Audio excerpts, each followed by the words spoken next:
Hi, this is Tony Davis, and I'm here with my special guest this morning, Andrew Knightley from AK and the Red Kites. Good morning, Andrew. Hello, Tony. How are you doing? I'm good, thank you. How about yourself? Awesome. Yeah, good. Very You're good. good. And it's big times for you, isn't it? Because you've got an album launch coming up in the very near future. I think the new album's out a week on Friday, the 8th of May. That's correct. Yeah. So it comes out on the 8th of May, and we've got a launch show in Chesham, sort of hometown show on Saturday the 9th, which should be a really good night. So looking forward to that. Yeah. Yep, and preceding that, I think this Friday the title track comes out as the latest single from the album. That's correct. Yeah.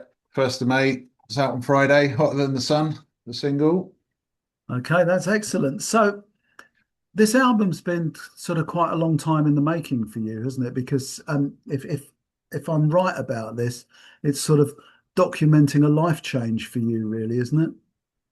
Yeah, it is really. So after COVID, I think in 2021, I moved from London, having been there best part of 20 years, moved out to the Chiltern Hills in like Buckinghamshire and just felt like it was sort of time for a change and it was a new project. So it sort of became AK and the Red Kites. And the album was recorded over around about a year, I think it was, sort of on and off with producer Mike Crumpus in Barnsley at Bass Culture Studios.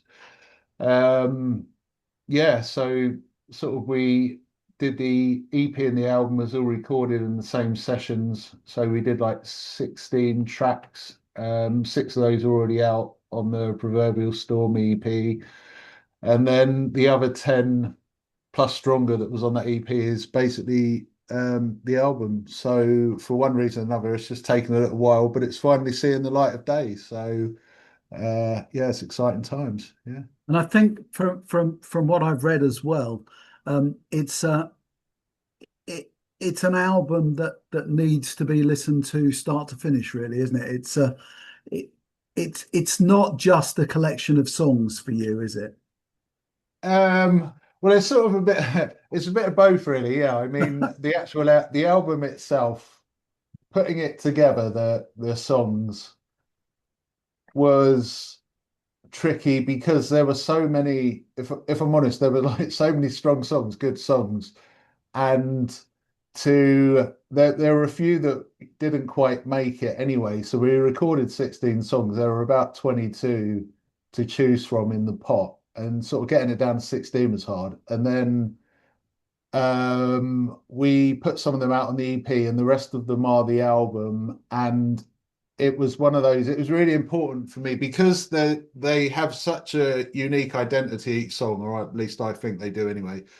Like when you listen to the album, every song is very, very different. There's no two songs, like most of the time bands, probably not even in the 21st century, but kind of since whenever, there's always been a very kind of fixed sound to a kind of band. And although there is obviously a sort of sound running through it, each song really does have its own identity.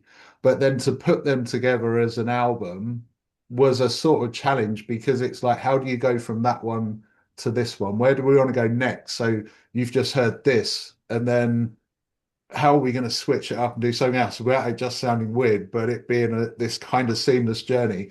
So it's sort of um, it was really really difficult to get that ordering as it always is, I think, for any artist with an album, but it does take you on a journey, so it is really worth listening to. Even if you are listening to it on Spotify or however you want to do it, it's worth listening to as a whole album, um, because it does sort of tell a story going through, but equally each song is very much a single in its own right as well, so you can just pick and choose if you want, but the album is very much designed as a kind of you know journey as well. Yeah. I mean, I'm luckily enough, I've had the chance to listen to the album, and the songs are really strong. I think you're right. Each song stands alone as a strong song, but there's a flow to the album that is I don't know. It's a very pleasant journey if you listen to it from start to finish. Yeah, yeah, that was kind of the idea, really. I guess that's always always the idea, unless you're a death metal band or something. I don't know, but uh, you want to make it kind of pleasant and kind of flow. So that yeah, it really was about focusing on getting that flow right. So I'm glad you noticed that, Tony, and enjoyed the journey. So that's No, good news. absolutely. Thank you. So it's a hometown gig at Chesham to kick it off. And are you then taking the album out on the road? Yeah, well, we've got a couple of gigs before that. So we are up at the Outlaw Weekend in Glossop on the first of May, on the Friday, and then on the Saturday, we're at Beltane Gathering in Wales, which is quite a stretch to be honest. They're all about 3.5, 4 hour No. trips for two gigs, but you do these things. So we're going all the way out to Gloucester, then we're going all the way to like mid Wales, then we've got to sort of drive home again from there. So doing those two, and then we've got the album launch party here on the 9th. And we're doing a few more dates after that as well in May. And then we have a couple more festivals and a few bits that are going to be announced later on this year. And we're also looking at some more dates later in the year. So there's still quite a few bits up in the air, but basically everything is over on the website, or you can find it on social media. All the dates that we're doing, you can find it at akandtheredkites.com or on our socials. You'll see the sort of posters and all the dates that are coming up. But yeah, we'll be out and about. Excellent. Do you have of the stuff on the album? Do you have a favorite track yourself? Is there one that you think is means more to you than the others? It's always difficult, and what I always say, even to the band, because like the band asks me this and stuff, like, what's your favorite song? And I'm always like, I love them all equally. They're all my children. So it's it's hard to say. If I didn't like any of them, they wouldn't be on there. No, But that's I fair comment. Fair comment. Yeah. but I don't know if that's always the case with every band, but yeah, I like them all, but I do like Stronger. Stronger's a really good one. That's why it's the only one that was on the EP that I decided really should go on the album as well. And because that one got sort of editorial playlisted on Spotify and stuff on the Slash's Modern Blues Rock, playlist and Yeah, yeah. things. I thought it sort of deserved to be on there, and I do really like that one. It has a sort of anthemic chorus, but it has a really nice kind of blues rock sort of riff. It's a little bit Billy Gibbons, I suppose. I don't know.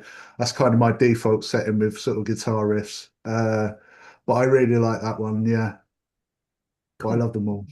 You love, yeah, it's okay. We won't get any of them to ring childline. Oh, that's good. It's Yeah. good news. Yeah. Um, as well as that, you've also been involved in the recent past as frontman for the Dust Coder. Yep. How's it feel fitting those two jobs together? Because they're different styles of it, aren't they?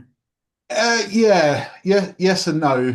They like the Dust Coder stuff, I suppose, is more up tempo and a bit more full on, rock and sort of hard rocking. But there are some very melodic songs there as well. There's some great acoustic stuff.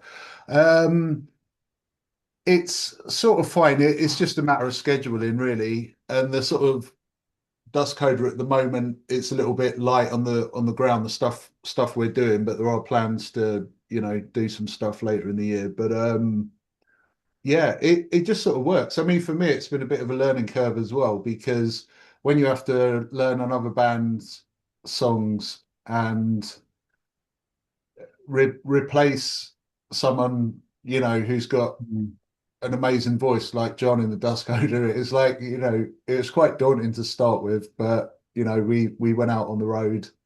And I think we smashed it, to be honest. I was surprised at, the feedback and how sort of pleased everybody was with how it went. I mean, more from an audience perspective, because, there was obviously used to the Dust Coder and the sound they had, and it's always hard to try and replace somebody, but I think we did it. I think it's fair to say. So yeah, we'll see what happens with that going forwards. But yeah, it sort of keeps me busy because I love doing music anyway. So having two bands, um, it sort of it just sort of works really, you know. So yeah, it's good Not stuff. greedy at all, really. Two bands.